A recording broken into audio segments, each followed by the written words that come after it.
everybody, and thank you for joining me for another week of the Rec Poker Podcast. I'm glad to be here, and it's all because of Website AMP and Running Aces Hotel, Racetrack, and Casino. So thank you, team, for your support. I'm here with a wizard panel of recreational players, just like I am every week. My name's Jim Reed. I'm Bluffsterini in the home game. And if you want to find out more about me, you can go to rec.poker/crew.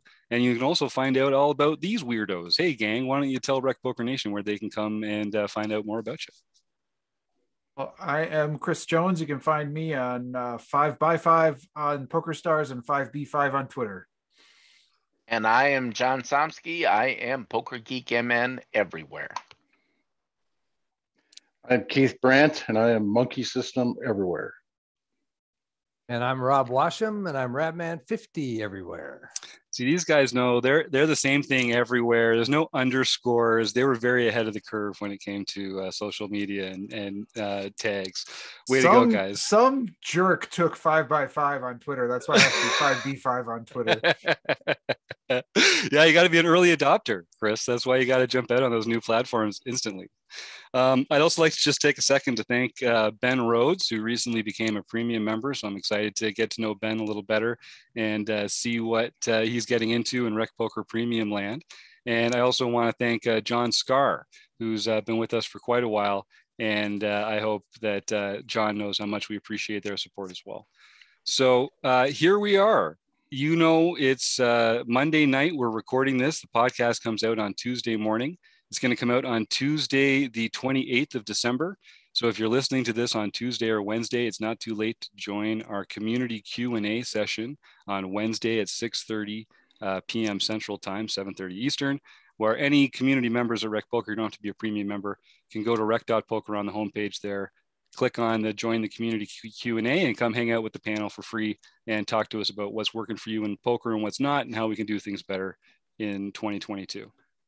One way I know we can do things better in 2022 is having people like our next guest on the podcast more often. Taylor, it's taken us way too many episodes to finally come around to this point, but we have done it. I'm proud to say it shouldn't always take this long, but Taylor Howard is here to share some thoughts on his career in poker and how players like us can get better at the game along the way. Taylor, thanks for joining. Yeah, thanks for having me. And that's not all on you either. I've been pretty busy since about May. So yeah, I see that. I think we started talking back in June about getting on here. So yeah, that's right. We got it in before the end of the year at least. So. Good stuff. We did. And you've been busy on and off the felt, but I know you've got some recent excitement in Las Vegas to talk about as well. Why don't we start there? Why don't you just take us through what you've been getting up to recently on the poker tables, and then we can take some questions from our audience here. Yeah, so it all goes back to about May when I won the MSPT out in Deadwood. So that, the coolest trophy in the book back there. So, yes, if you're just listening along, you got to go over to YouTube and check out the video. Taylor has this like perfectly composed frame behind him, all these amazing images and trophies and stuff. That one looks good. Where I keep them, it worked out perfectly. It sure did. But yeah, it started there. I won that. So then, and I already had a couple cashes on the year for the MSPT. I think that was already my third one of the year. So then that kind of got in my head that, hey, we could maybe go for like a player of the year, just something like that now. And I mean, you have a tournament you win, so your bankroll's boosted. You can go play more stuff as well. So from there, I've basically been on the road playing since May. I went to Vegas right after that. That was kind of coming out of everything was opening back up for COVID, from COVID. So that was kind of all that madness out. The Venetian was having massive things. Everywhere out there was having massive things. So did that a lot of June. Coming into the summer, just kind of followed the rest of the summer, kind of just followed the MSPT around some more. And then at that point, I mean, I was like in the top 6 or 7 for player of the year, but it wasn't at the forefront of my mind. I knew I was going to go to the WSOP and that was going to be a big focus.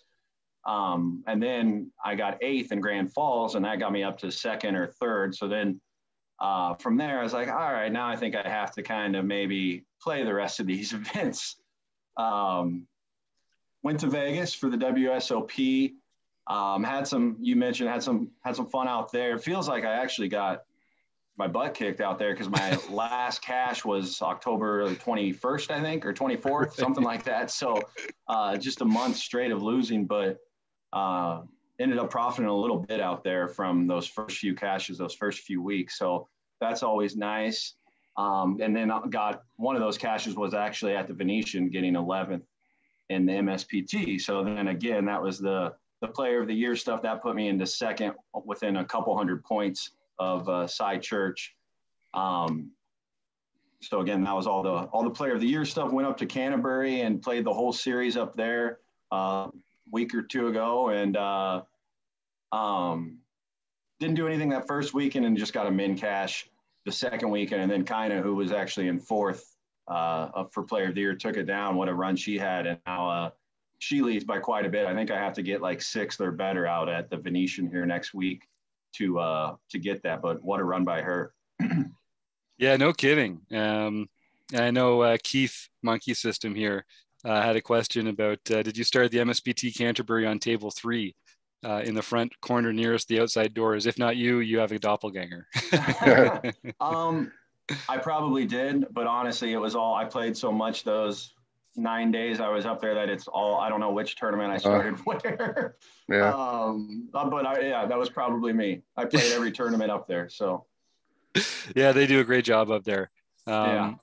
And MSPT has definitely been your friend. Like you've been For having sure. some great results. That's kind of where it all started for me. I was able to go to Meskwaki when I was 18. You could get into their poker room. They changed that law the summer I turned 18. They changed it in June. I turned 18 in July. So poker kind of started at Meskwaki. For casino poker started at Meskwaki for me. And then they started out having, I think it was the HPT rolled through there. And then very quickly after that, it was the MSPT. So yeah, I would scrounge together $260, do whatever I could to get $260 so I could get into those qualifiers to try to just get one seat into the main. You know, that was how it all kind of started for me.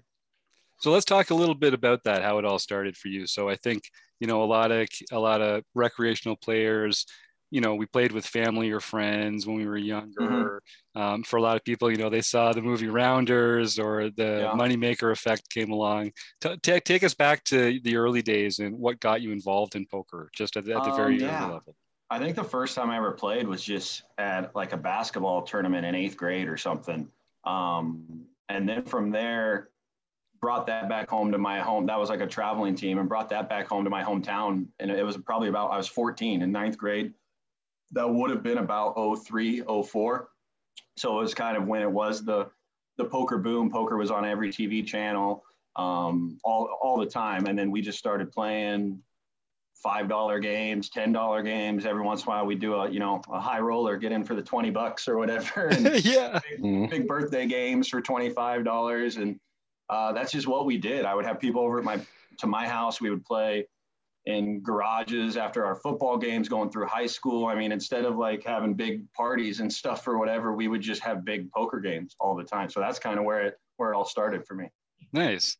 And then how did you like decide that you were good at it? And then how did that turn into playing the way that you did as seriously as you have and the success that you've had? Well, that took quite a long time. I thought I was good. You know, I thought I was good forever. Yeah, but, right. I was just, I mean, it started, like I said, I would go to Meskwaki when I was 18. I would go there and play 1-2, you know, take probably not even a full buy-in with me and just try to spin it up or go play their, you know, they had nightly tournaments for anywhere from $20 to $60. So did that for years, basically. Dabbled online here and there. I never was big into online before, like Black Friday. I mean, I had played on Poker Stars and Full Tilt, but nothing crazy or no stats to show or anything like that. And from, like I said, it just I always had a job. The MSPT would always come around to Meskwaki. At that point, you know, I'm probably past 21 now, so I could go to Prairie Meadows and the other casinos in Iowa to play cash games or tournaments or whatever.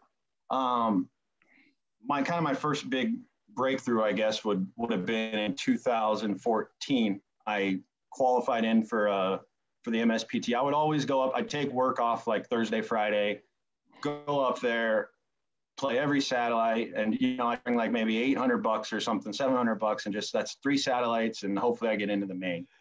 And I qualified for the main, and from there just a luck box run to I got 4th place for like 24,000. That would have been back in 2014. And at this point, I had never studied. I mean, I maybe had read some things online or something, but I never studied. I never did anything. And I got 4th for, I think it was like 24.4 thousand. And I mean, at that point, I thought I had arrived, and I thought I had made it in the poker world, and got humbled and found out very quickly I didn't. I had just a little. I've always just kind of had odd jobs, bartend, whatever. I never had like a strict career, I guess, where I was working my way up. So quit my little odd job that I had at the time. I don't even know what it was back then. And the tournament I got 4th and was in April, I believe, end of March. So the World Series was coming up. And at that point I had been out there to play, I'd fly out and play one event, or I'd fly out and play like the Colossus or something like that. So flew out, quit my job, flew out, and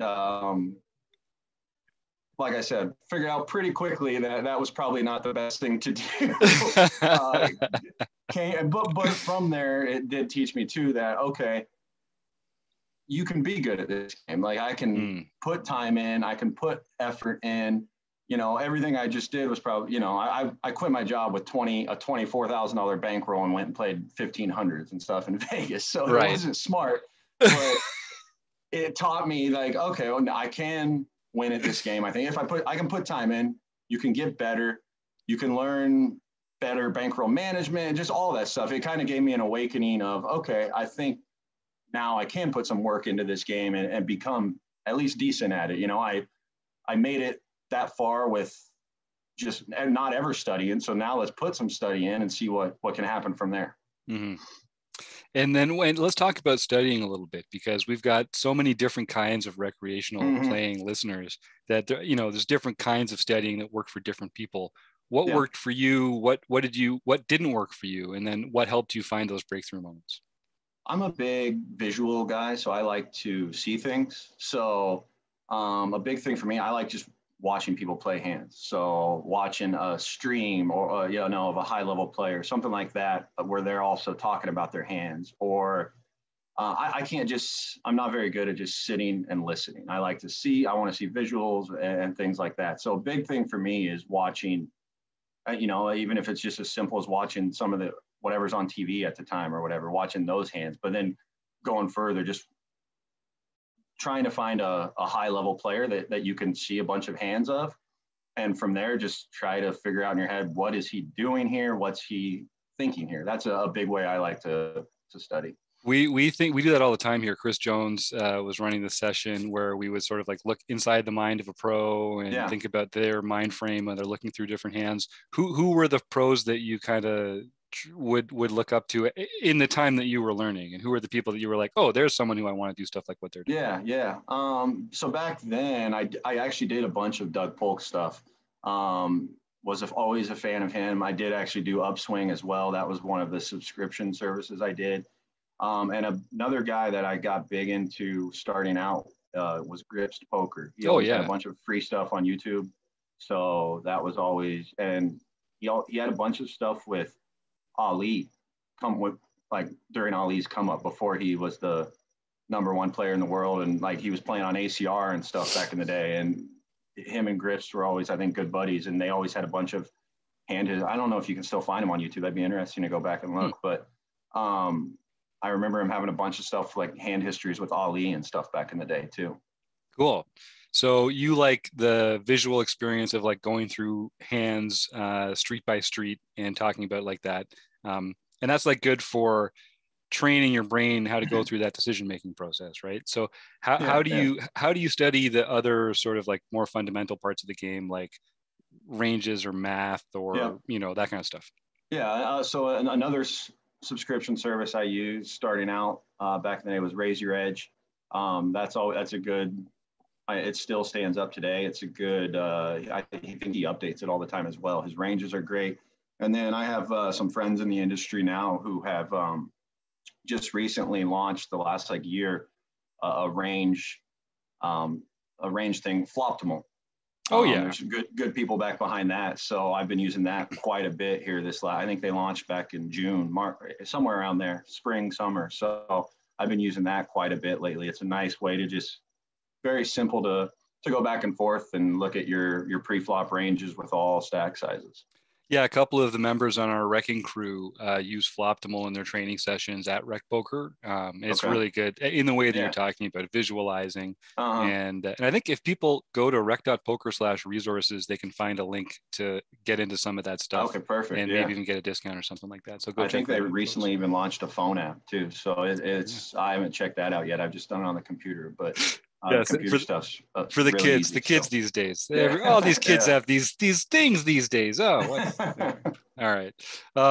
So let's talk about that just a little bit. A lot of our listeners are recreational players, which doesn't mean that they're not serious amateurs. It just means that they have other means of making a living, and this is what they do for fun.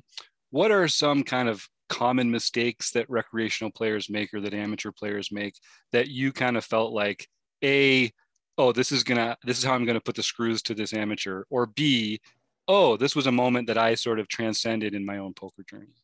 Well, the big first thing is getting your pre-flop ranges in check. Like, if you don't have those correct, then you're going to just screw up so many other things past that, because you're not doing the very first most core thing of poker right, and of what you should be opening, what you shouldn't be.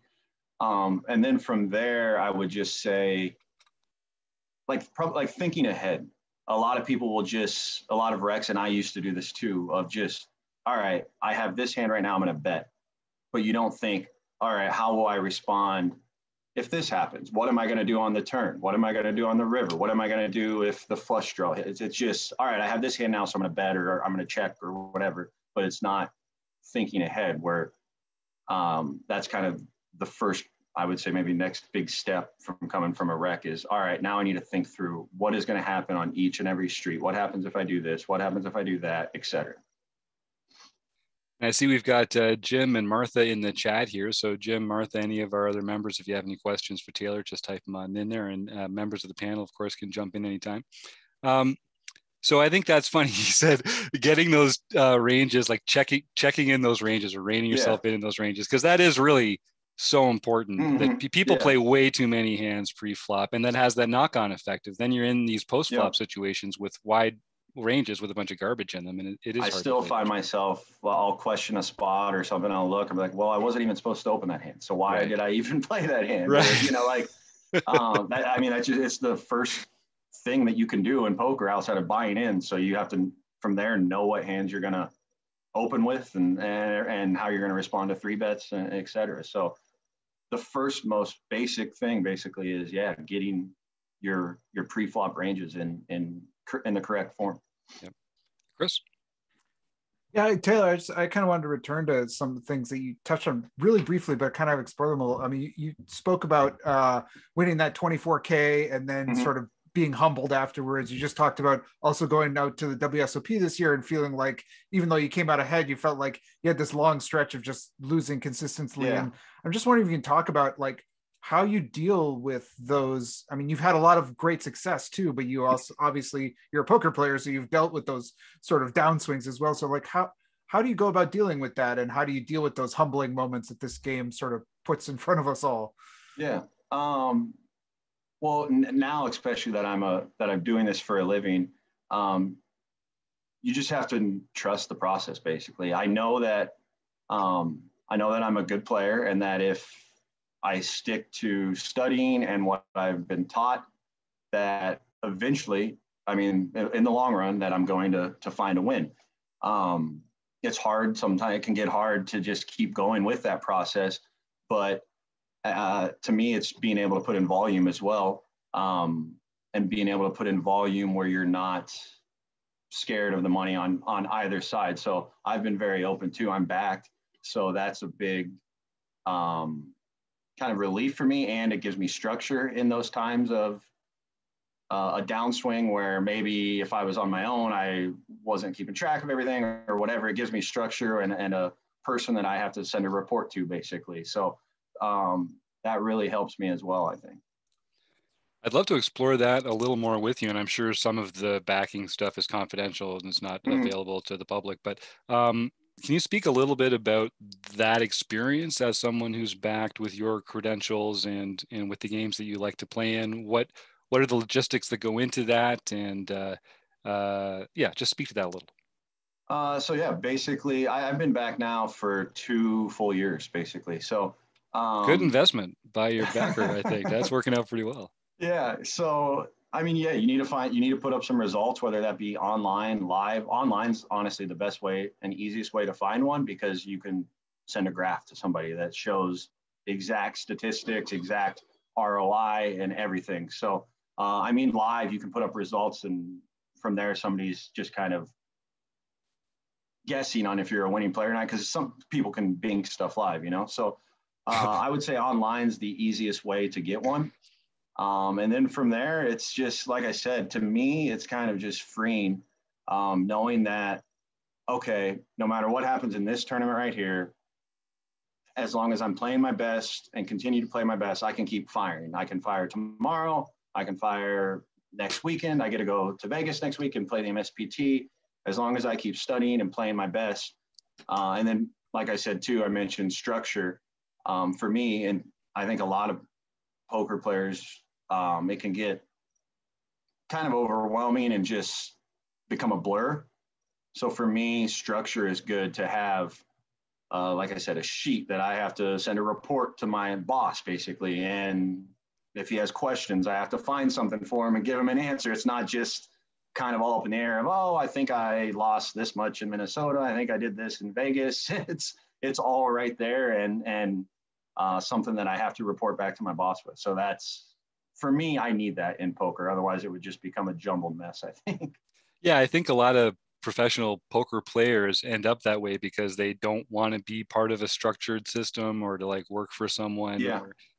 But the fact is, poker players as a group kind of need a little accountability and structure for, to be at their best, I think. So and I think we want to become a pro because of the freedom. You look at financial freedom, time, which is you still get with that, but you're also doing, like, I get to play poker. So I'm doing something that I truly enjoy doing, but at the same time, I do need some structure in there as well. You can't just give me free reign to not have any structure. That would not be good for me. So, and it sounds like you also feel like it in a way kind of like reduces the effective variance on you, because you just get to kind of continue firing and like making good decisions. Yep. I feel like it lets me play more with a clear mind, whether that be I'm in a big downswing or winning a lot. Cause I've experienced that too when I was on my own of, oh, well, I'm up this amount of money. I'll just call here or I'll raise here. Right. So where winners tilt too. So it allows me to play with just a really clear mind, I think. So that was one of my other questions, was can you talk a little, and I'm sure it's financially related, but can you talk about some of the greatest pleasures that you've gotten from the game and some of the greatest pain that the game has brought to you, whether it's financial or otherwise? Yeah. I mean, obviously, it's brought me, I've gotten to travel the country now for the last couple of years and do something that I actually truly do enjoy, which not a lot of people in this world get to say that. So I try not to take that aspect of it for granted. I've made some great friends along the way that I consider really good, close friends. A kid I grew up with that we started playing home games together when we were in high school is also a professional poker player from my same hometown. And we get to travel together. And it's a nice thing about that is because we both earned it. Like, it's not, we've always talked about, like, we want to make it together. And it's not like out of pity, like, oh, I had a big score and I'm bringing him along, or he had a big score and he's bringing me along. Like, we both earned it our own separate ways. So that's really cool to me. And the freedom I get to give my family as well going on, I mean, I've got to bring my girlfriend and her kids to Las Vegas, to Florida, wherever we go. So that's given me a lot of joy. Biggest pain moments. It sounds so dumb, but like, I get so worked up online for some reason, and this is something I'm trying to address. Like, I mean, I'll get so worked up in like a $50 or $100 tournament online where I'll take a worse beat in a live 1K and just smile at the guy and say good game or whatever. So, right. But I remember times in my basement just right here, sitting right here, losing an awful all in late in a tournament, and just the pure and pain that brought me for those moments. I don't know why, but online poker just brings me pain sometimes. Well, I think a lot of our listeners will find that just as comforting as I do, because it can bring a lot of pain to us as well, I'm sure. So that's nice to hear. Well, we're coming up on the amount of time that we've asked you for here, so I want to honor your time. I've got one more question, and then I'll ask you to just tell folks where they can find you and how they can sign up. But okay. It's a big one, and you can take it anywhere you want. What does the poker world need to do better? That's a good question. I would say make games more inviting. Because for us, for the better players, for pros to survive, we always need an influx of players that are coming in that aren't as good, that are just dumping money, whatever. So I would say make games more inviting, for one, to just get more people involved, create some sort of, find another way to have some sort of poker boom would be ideal. I don't know if we're going to find that, but just a way to make games more inviting for that. And then, to get more women involved in poker as well. I think a big thing is people feel, whether it's a man or a woman that has never played, they feel intimidated to sit down. So we need to maybe find a way to just make it fun for their first couple of times to sit down. Because I know it is a game where it can be kind of intimidating for anybody, but maybe they'll figure out something where a rec could just sit down and have fun their first time. I don't know how we would do that. I don't have an idea. But I think that would be a big thing. So one last question here from our member, Jim. Taylor, do you have any long-term goals in poker, or just trying to keep going in an upward trajectory? So I wrote out some goals at the beginning of this year that just financially and MSPT wise that I achieved with winning one of them. Long-term, I need to sit down, and I was going to do that for 2022 to kind of sit down and get my 2022 goals and what I want to do, and then long-term from there. There is one thing that I'm kind of now chasing, I guess you could call it, would be the MSPT Hall of Fame. I'm 15 cashes away, basically. So I kind of was talking to my girlfriend and some friends. I hope that I could do that within 3 years. That'd be 5 cashes, MSPT cashes a year. An average of 5 cashes a year. So I would say, I guess that's probably my one long-term goal at the moment. And then, just to have continued success where I can keep doing this. It's, like I said, something I really enjoy. So continued success where I could keep doing this. Well, I think it sounds like you're living the dream, and I'm sure a lot of our other members would agree. We'll let you go just after this. We'll play the Jonathan Little ad, which is our way of ending the interview. But where can people find you on Twitter or email, or where do you like people to reach out when they want to get in touch? For poker related stuff, that's kind of my Twitter. So that would be the real Tay How, just the real, and then TAYHOW. That's my Twitter. I usually post a lot of my updates on there. If people have questions, hand histories, whatever, if I can respond to them, I will. So you can find me on Twitter there. Yeah, give them a follow, folks. And I know, I first got my Twitter account so I could ask people like Taylor free strategy advice, because I'm a life nit. So I did it back in the day too. I remember coming up, messaging Aaron Johnson and Ku Vang, the same stuff that people message me now. So that, I'm always willing to help out if I can. So that's so cool, man. That's so cool. Good for you. Well, thanks again, Taylor. We'll play the Jonathan Little ad here, and then I'll look forward to catching up with you another time soon. Thanks the best. Much, Merry guys. Christmas. I appreciate you having me on. Yeah, have a good holiday. Thank you. Bye-bye. Have you ever wondered whether you should call a preflop raise or 3-bet instead?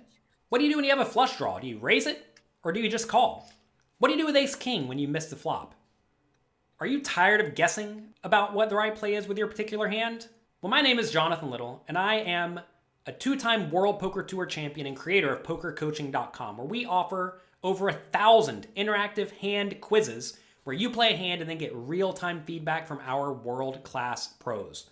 Don't guess and don't stress. Just register for your free account at PokerCoaching.com/recpoker right now. I'm so sad. That's the last time I get to do the don't guess and don't stress with Jonathan Little, because this is the last episode of 2021. When people hear this, it will be the week between Christmas and New Year's. So Feliz Navidad, everybody. And I hope you've had a chance to spend some quality time with some loved ones. Rec Poker members will notice that there's a little less going on over the 2 weeks of the holidays, as we kind of spend some time with friends and family and loved ones, and think about what we can do in 2022 that makes 2021 look like a distant memory. A hope I'm sure I share with many of our listeners here today. So gang, that was a lot of fun. Yeah, Martha, thank you. Merry Christmas to you too in the chat there. And yeah, Taylor I really enjoyed getting that perspective from him. So yeah, fellas, unmute. We've got a couple things coming up. Like I said at the top of the show, if you're listening to this on Tuesday the 28th or Wednesday the 29th, come join me and the gang for a free hangout, the community Q&A on Wednesday, December 29th at 6:30 p.m. Central. You can find the link just by going to rec.poker. Don't have to sign in or anything. Just go check that out. What are you guys excited for Christmas and for New Year's and for 2022?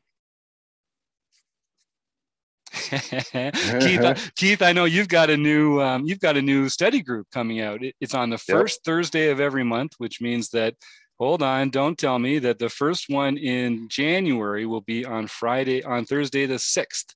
So Thursday, January 6th, we're going to get to hang out with Keith, Monkey System, Brandt. And you've already had one of these, Keith. What do you do in this session, and how can we help people learn? What I did in the first session and what I plan to also do in the next one is I'm going to have a table of advanced poker training, a site that I'm subscribed to, up. And that's a site where you play against bots that are programmed to play like human players. You can set various difficulty levels and stuff. And the group of us who did that last time had quite a bit of fun. I mean, we enjoyed it. We did a democracy. We decided what to do every hand. And we discussed it if it was kind of a difficult, tricky hand. And we just went along until we pretty much timed out. It was a lot of fun. It really was. I was in that session. It's one of the few times that you're actually able to play more than one player to a hand. So I like that aspect of it for sure. And I do think everyone should come and check this out if you're a premium member at rec.poker. If you're not, all it takes is $5 for your first month. Just use the code RECPOKER and you can sign up for a whole month worth of activities. Chris, I know you've got some exciting plans for 2022. And by the time this episode comes out, people will be able to go to a certain page and contribute. And that's and speaking of what exciting things we've got coming, we really, I know a lot of people ask for feedback, but like, we really want your feedback. We're going to send out a survey. It'll be open throughout most of the month of January and a little bit now into early December as well. And we're really trying to get a pulse on what people who are involved in rec poker want, whether it's what kind of learning materials you're looking for, what you're looking for when you are coming to the podcast. We have a bunch of questions that we're trying to get a handle on and really help us frame and plan out what we're going to be doing in 2022. So it takes 5 to 10 minutes of your time. It's pretty short, but it will help us out a ton. So please go look for it. And I believe you can find it at rec.poker/survey. I think that is correct. If you go to rec.poker/survey, you should be able to find a short survey there to give us a little feedback about where to take all the amazing content that we produce every month online here at rec.poker and into the live arena as well. Some of our live meetups and opportunities to get together and play. And I think there's even some prizes. The survey is confidential, but if you want to be entered into a prize pool drawing, then you can enter your email and you can win a free hour of coaching with someone from the Wrecking Crew, a free month of Rec Poker Premium, Chris, I feel like there's one more that I'm forgetting right now. We're probably going to add some other prizes. Yeah, there's a few other prizes so. we're trying to narrow in, but by the time we post it, they'll be posted, so you'll be able to see. But they're just for taking 10 minutes of your time and filling out your email address, you can be eligible to win some of this stuff. And I've seen this survey. I think this is like a 3 minutes of your time survey, to be honest. So even if you the ROI is like three times what you thought it was. The multiple choice, there's a few open enders at the end. If you fill that in, it'll take you 5 to 10. There you go. So go help us out there, folks, without spending a dime. Just give us a little feedback on how we can make things better for you in 2022. John and Rob, what's new and exciting with you guys? And yes, it's a duel. So we're going to talk at the same time. Yeah. Good idea, Jim. I'll let the superhero go first. Nice. It's my favorite superhero too. I had a Superman ring when I was a kid. That's how into Superman I was. Yeah, I was always a Daredevil fan myself. But anyway, in 2022, my goal in 2022 is to be able to finish the Modern Poker Theory book. Hopefully by the end of 2022, we will have found our way to the end there. No. Hey, on the survey, we were talking about giving away another entry into the video series that we're giving away. That's it, Rob. Yep. Why don't you elaborate on that a little? Some other lucky ways that our guests can win. We have we've got a copy of the video packs from Michael Acevedo for the Modern Poker Theory, and we are giving away that opportunity, or we're giving those away during the Recce Awards, and you have different ways of gaining an entry into that drawing. One of them is to be a member of the book study group on Rec Poker. Another one is to join one of the book study sessions. And another one is to post in the book study forum. Then the other way is to retweet and tag a friend with hashtag Rec Poker. There's a tweet out there that we presented this on. So you do that, that gives you 4. Now, one more, you complete the survey, gives you a total of 5 free entries into this drawing. What could be better, right? Hard to beat. Hard to beat. So yeah, folks can go, and if you just search hashtag Rec Poker, you'll see a bunch of tweets to do with this contest. And if you just tag a friend and retweet it, you will get entered into the chance to win that video pack from Michael Acevedo. And trust me, folks, this is a book. You need all the help you can get. So join the book study, follow the videos, get the video pack from D&B Publishing. And that's what you need to take your game to the next level, because this is an incredibly dense book, but there is so much absolutely fantastic fundamental poker knowledge to be taken from there that it is the building blocks of a successful poker game. So do yourself a favor and check it out. John, we've got 3 home games a day starting in 2022. This is very exciting. Yeah, actually, I was planning on starting one every hour on the hour from now on. And there'll be separate points for each one. So like they'll have a new winner, and then exactly. No. Pretty much the plan is to do things more or less the same next year as we're doing it this year. There'll be a few tweaks here and there, but nothing major that will be changing there. But I'm looking forward to it nonetheless. You're putting the new schedule together for the mixed games events that are going to be happening throughout the year. Yep. And people can just email John at rec.poker if they've got some suggestions on. Exactly. Yeah, I'm always open to suggestions. Again, we want to make it fun for as many people as possible. But when we come to the results here, one of the things I've always said is that in our core team, I've always thought that the top 2 players, it was a toss-up between Chris Jones and Taylor Moss. And, which one of those is going to be the real breakout player? In the meantime, the Steve Fredlin guy was just kind of limping along, being quiet all year. Dark and then horse. He won this last week. I announced he won the Player of the Year points race for the No Limit Hold'em Championship Series. And of course, since he had won a tournament, he was eligible to play in the No Limit Champion Series Tournament of Champions. So he won his very first silver pin by winning the Player of the Year points race. Then a week later, he's playing in the No Limit Champion Series Tournament of Champions on December 15th, and he wins that as well. So back-to-back, his first and second pin both won within the same month. Back to back. Very impressive. I think we only have 2 or 3 dual pin. Colin Anderson, I know, has won 2 silvers. And then I think there's one other person. There's one or maybe even 2 silver pin duelists, but anyway, Colin, to sweep the entire No Limit Hold'em Championship Series, the fact that Steve did that just is shocking. And it would be shocking if anyone did it, but for Steve particularly. Yes, exactly. I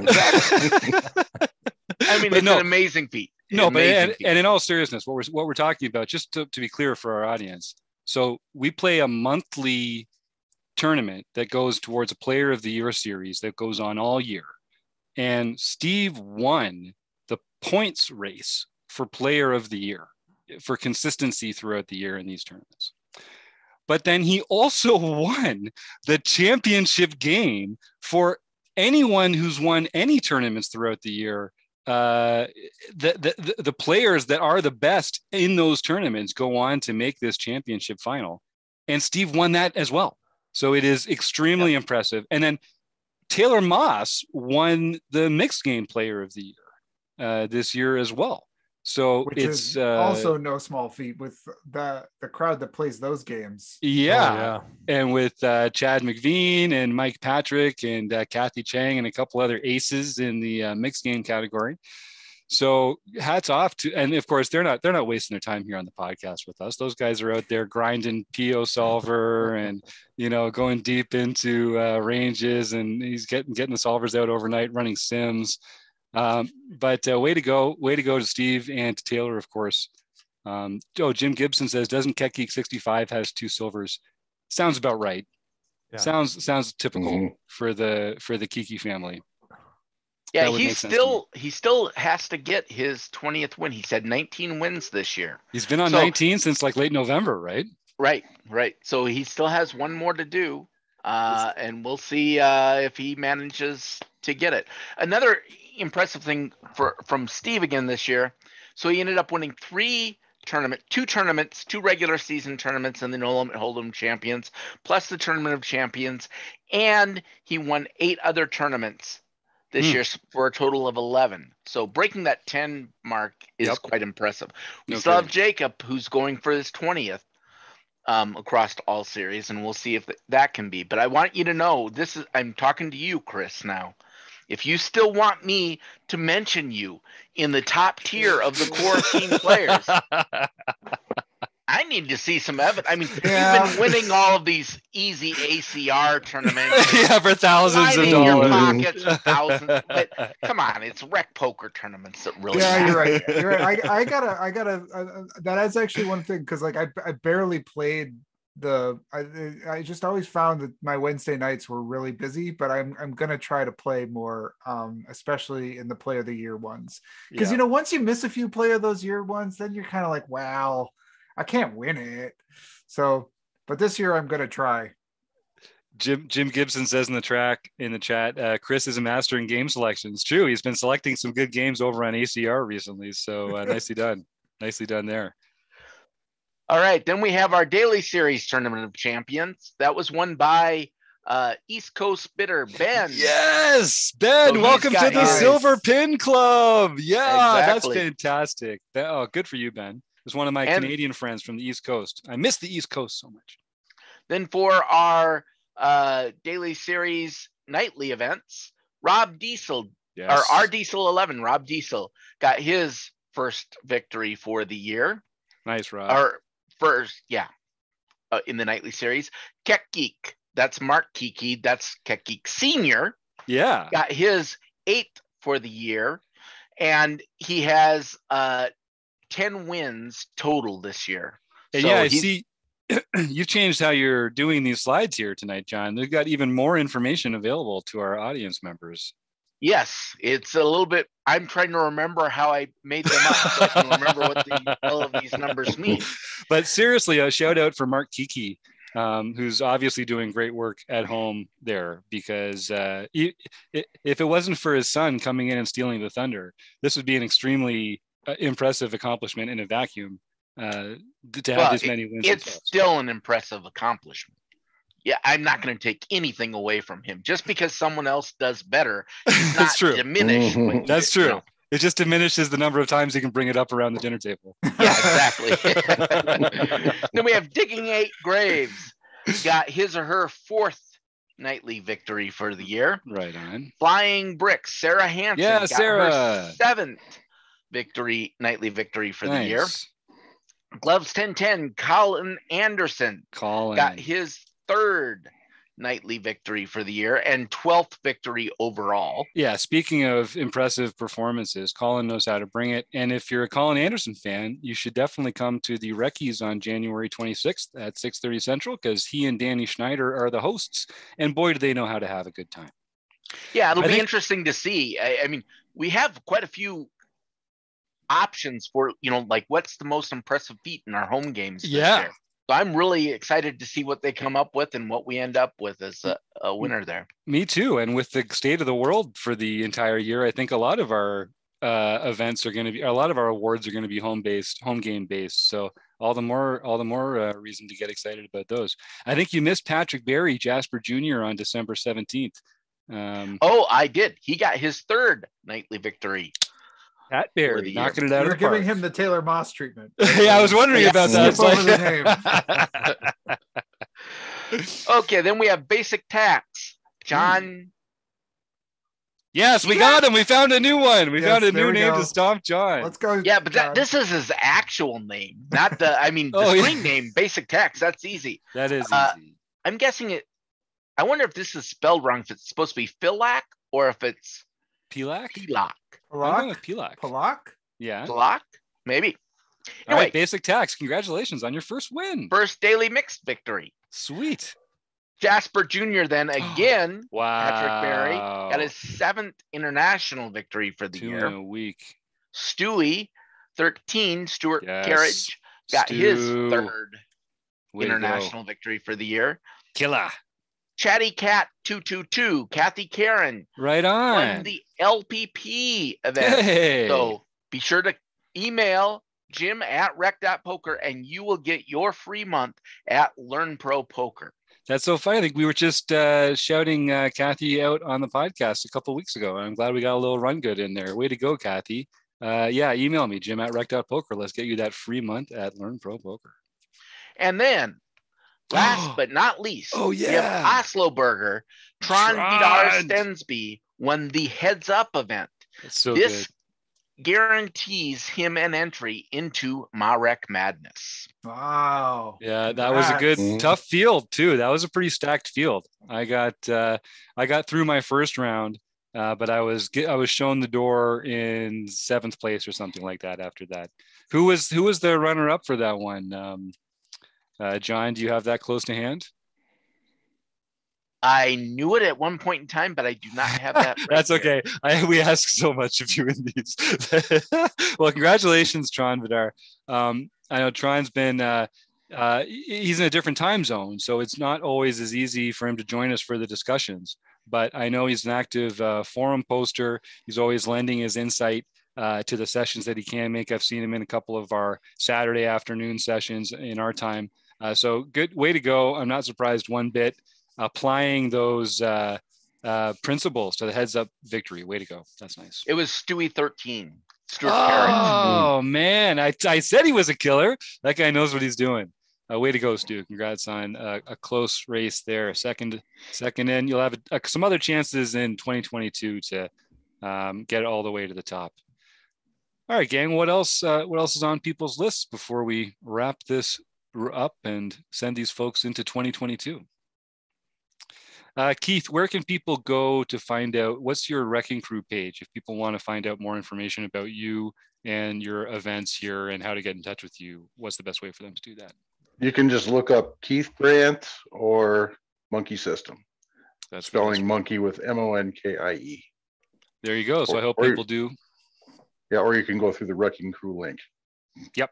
Yeah, and I do say everyone go to rec.poker/crew because you can get you can see everybody's picture, put some faces to the names from the podcast.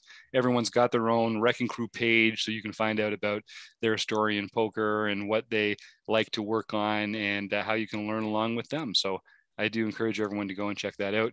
And I encourage everyone to go and have a freaking wonderful 2022, everybody. So thanks, Jim and Martha. Thanks, Chris and John and Rob and Keith, Taylor, Howard, and everyone else who works their butt off to get better at poker each and every day. Merry Christmas, everyone.